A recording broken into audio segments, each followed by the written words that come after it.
பொள்ளாச்சியிலிருந்து தூத்துக்குடிக்கு நிவாரணப் பொருட்களை சட்டமன்ற உறுப்பினர் அனுப்பி வைத்தார். தூத்துக்குடி மாவட்டத்தில் வரலாறு காணாத வகையில் பெய்த மழையால் பாதிக்கப்பட்ட மக்களுக்கு உதவும் வகையில் அதிமுக பொதுச் செயலாளர் எடப்பாடி பழனிசாமி உத்தரவின் பேரில் அதிமுக சார்பில் தமிழகம் முழுவதும் நிவாரணப் பொருட்கள் அனுப்பப்பட்டு வருகின்றன. அதன் ஒரு பகுதியாக பொள்ளாச்சி அருகே உள்ள நாமு சங்கம் பகுதியில் இருந்து அதிமுக சார்பில் மளிகைப் பொருட்கள் லாரி மூலம் தூத்துக்குடிக்கு அனுப்பப்பட்டது.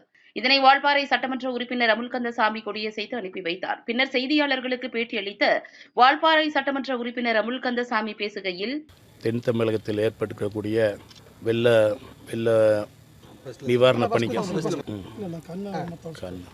தென் தமிழகத்தில் ஏற்பட்டுள்ள வெள்ள பாதிப்புகளுக்கு அனைத்து இந்திய அண்ணா திராவிட முன்னேற்ற கழகத்தினுடைய பொதுச் செயலாளரும் தமிழகத்தினுடைய எதிர்க்கட்சி தலைவருமான வருங்கால முதலமைச்சர் அண்ணன் எடப்பாடியார் அவர்களுடைய ஆணைக்கிணங்கவும் கோவை புறநகர் தெற்கு மாவட்ட கழகத்தினுடைய செயலாளர் முன்னாள் அமைச்சர் மரியாதைக்குரிய அருமை சகோதரர் எஸ்பி வேலுமணி அவர்களுடைய வேண்டுகோளுக்கு இணங்கவும் இன்றைய தினம் வால்பாறை தொகுதியில் இருந்து அந்த பாதிக்கப்பட்ட மக்களுக்கு வால்பாறை தொகுதியின் கழகத்தின் சார்பாக சுமார் ஒரு 10 லட்சம் ரூபாய் மதிப்பிலான பொருட்களை இன்றைய தினம் அனுப்பி வைக்கின்றோம்.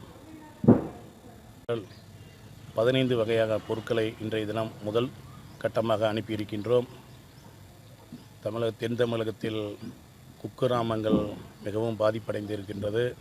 நிச்சயமாக அனைத்து பகுதிகளுக்கும் சென்றடைவதற்காக எங்களுடைய எதிர்க்கட்சி தலைவர் கழகத்தினுடைய பொதுச் செயலாளர் அவர்கள் ஆணையிட்டிருக்கின்றார்கள். நிச்சயமாக 2ஆம் கட்டமாகவும் இந்த வால்பாறை தொகுதியில் கழகத்தின் சார்பாக அனுப்பியிருக்கின்றோம் என்பதை தெரிவித்துக் கொள்கின்றேன்.